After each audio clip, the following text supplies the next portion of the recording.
So I want to tell you about Henrietta Lacks, or Henny, as her family called her. She was a mother of 5 and a grandmother to dozens. She loved to cook and dance, often with one of her kids.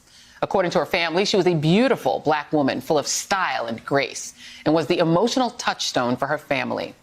In 1951, she was diagnosed with an aggressive form of cervical cancer. And this is where she changed the world. But here's the thing. She had no idea. That's because when Henrietta Lacks went to Johns Hopkins, the only hospital that would treat Black patients, doctors took samples of her tissue without her knowledge or consent and sent them to a cancer researcher working at the hospital. That researcher discovered that, unlike others, her cells had the rare ability to survive and regenerate. Those cells could essentially live forever, the first of its kind. And they took advantage of that with great success. Today, her cells have been used in almost every realm of scientific research, such as the polio and HPV vaccines and in vitro fertilization, and were even used to help research the COVID vaccines. Henrietta Lacks died shortly after her diagnosis, but her cells continued to be used. Scientists shared her private medical information with the press. They even shared her genome, your personal genetic code, with the public. This was all done without consulting her family. According to the Wall Street Journal, scientists today buy her cells for anywhere from $400 to thousands of dollars per vial. Yesterday, her estate filed a lawsuit against the biotech company Thermo Fisher Scientific, accusing it of profiteering off of Henrietta Lacks' cells. The company has not publicly responded to this suit. I'm joined now by Ben Crump, one of the family's attorneys, and Ron Lacks, Henrietta's grandson. And Mr. Lacks, thank you so much for being here. I just want to put up for the audience just some of the things that your grandmother's cells have helped to advance. Everything from the polio vaccines, as I mentioned, understanding X-rays in the human cells, the Ebola and HIV vaccines, trying to understand, the ineffectivity of Ebola and HIV, et cetera, et cetera, et cetera.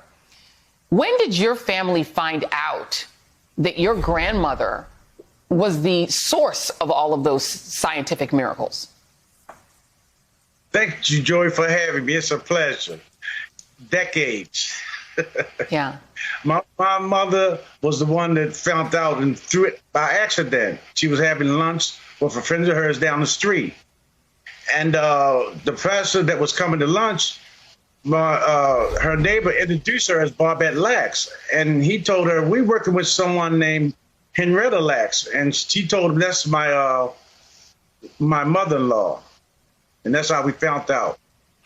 You know, Ben, there's a sense of the dehumanization of Black bodies and Black life here, where she, while a human being with a life, that's why we try to describe some of her life, was just treated as a product that could be bought and sold and disposed of at will by a company, this company, Thermo Fisher Scientific, and by Johns Hopkins. It's a wild sort of reality that, you know, Black life was treated this way. What do you hope to gain from this lawsuit? What do you think will be gained? Well, obviously, Henrietta Lacks' miraculous cells were unprecedented. So we know that this would be a precedent-setting lawsuit, not just for simple justice, not just for social justice, but for genetic justice, Joy Reid, justice that will flow from generation to generation. And when you think about Henrietta Lacks being treated in this just inhumane manner, as if she was a lab rat, which was very common at the time when they did medical experimentation. What it was tantamount to was medical racism.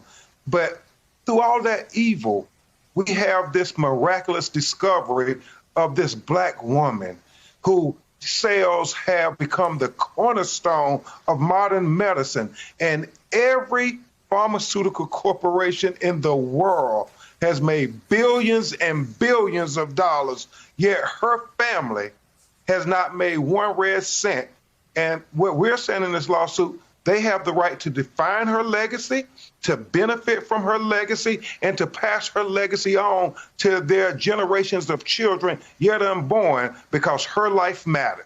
You know, there's a feeling almost like this is sort of another way that slavery operated, right, Mr. Lacks, that, you know, that your grandmother, while human, was just seen as, you know, Ben Crump said, as a product that could just be bought and sold, and that her family was owed nothing. it's shocking to me that Johns Hopkins, was there any communication at the time with your grandmother to say to her, you know, you have miraculous cells or something miraculous about you? Would you be interested in any way in joining? I mean, I don't know. I know Black people weren't even treated in most hospitals. Did her doctors communicate with her at all, what they were doing? Not at all. Matter of fact, my grandfather told the story of so many doctors coming into her room was strange to them, period. You know, that she was getting so much attention. A Black person didn't get that much attention back then. So they knew something was wrong then, but never explained why. It's shocking. And so just for those who are watching, this is the HeLa cell. They literally named it after her. So they were like hiding in plain sight. It's called the HeLa, which stands for Henrietta Lacks. So the lawsuit, Ben, is asking the court to order Thermo Fisher Scientific to disgorge the full amount of its net profits obtained by commercializing the HeLa cells. Do you have any idea sort of what those profits have been over the years in total? Well, we don't know, but we know Thermo Fisher alone, this distributor of the cells, reported a profit of $33 billion last year. And that's not to say what Merck Pharmaceutical, Pfizer, Johnson & Johnson, I mean, it's billions upon billions. And that's when you think about George Floyd this past year and how the corporations all made these pledges to social justice.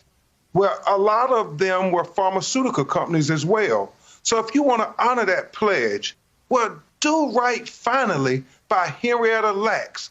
Do right by Henrietta. And I'm with Mr. Ron Lacks, Joy.